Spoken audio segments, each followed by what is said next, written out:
May mga kwento sa kasaysayan na hanggang ngayon ay nananatiling hindi maipaliwanag ng science at historical records, mga pangyayaring tila imposible sa normal na luhika ng tao, ngunit patuloy na pinag-aaralan at binabalikan ng mga researcher sa iba't ibang bahagi ng mundo.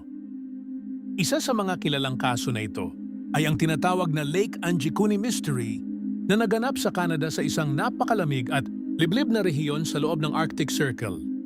Ang Lake Anjikuni ay isang tunay na lugar sa Nunavut, Canada, na kilala sa matinding klima kung saan ang temperatura ay sobrang baba at ang paligid ay halos puro yelo at snow sa buong taon. Noong early 1900s, may maliit na Inuit settlement na naninirahan dito na umaasa lamang sa pangangaso, pangingisda at tradisyonal na paraan ng survival sa Arctic environment. Ang mga taong naninirahan sa lugar ay sanay sa matinding kondisyon ng panahon at bihasa sa paggamit ng sled dogs bilang pangunahing transportasyon sa snow-covered landscape.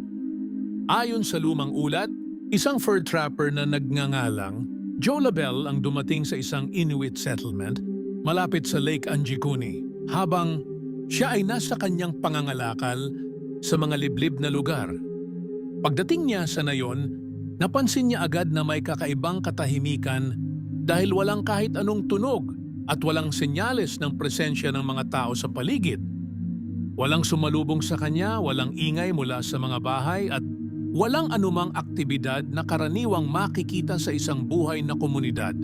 Habang nililibot niya ang lugar, nakita niyang ang mga bahay ay buo pa rin at hindi nasira ng kahit anong natural disaster o panlabas na puwersa. Ang mga pinto ay nakabukas at sa loob ng mga ito ay may mga gamit pa na naiwan tulad ng pagkain, kagamitan sa kusina, at personal na gamit ng mga residente. May mga palatandaan na parang iniwan lang ang mga tao sa gitna ng kanilang normal na gawain dahil may mga kaldero pa sa apoy at pagkain na hindi pa nagagalaw. Sa labas ng mga bahay, may mga sled dogs na nakatali pa rin sa kanilang pwesto na dapat sana ay ginagamit sa araw-araw na pamumuhay sa Arctic.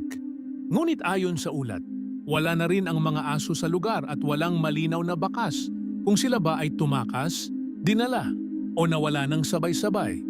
Walang nakita na senyales ng labanan tulad ng dugo, sirang bahay o kahit anumang indikasyon ng marahas na pangyayari sa buong nayon.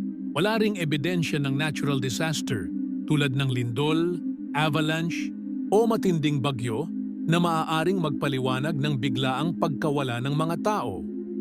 May mga nagsasabing maaaring nagkaroon ng biglaang paglikas dahil sa hindi inaasahang panganib sa kapaligiran o kakulangan sa pagkain sa Arctic region. May iba namang teorya na nagsasabing maaaring ang extreme weather conditions ang nagtulak sa komunidad na lisanin ang lugar nang walang oras para mag-impake. May ilan ding nagsasabi na maaaring may error sa pagkakarecord ng orihinal na ulat dahil sa limitadong dokumentasyon noong early 1900s sa mga liblib na lugar.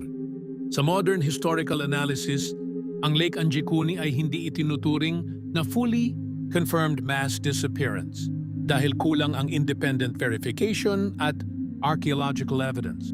Itinuturing ito ng mga researcher bilang isang unverified historical account na lumaki at naging misteryo dahil sa paulit-ulit na pagkukwento sa iba't ibang sources. Hanggang sa kasalukuyan, nananatili itong isa sa mga pinakakilalang hindi maipaliwanag na kwento sa Arctic history na patuloy na pinag-aaralan at tinatalakay. At sa kabila ng lahat ng teorya at paliwanag, wala pa ring tiyak na sagot kung ano talaga ang nangyari sa Inuit settlement na iyon at kung bakit tila bigla itong nawala sa kasaysayan. Sa kabila ng ating kaalaman, may mga bagay pa ring hindi maipaliwanag.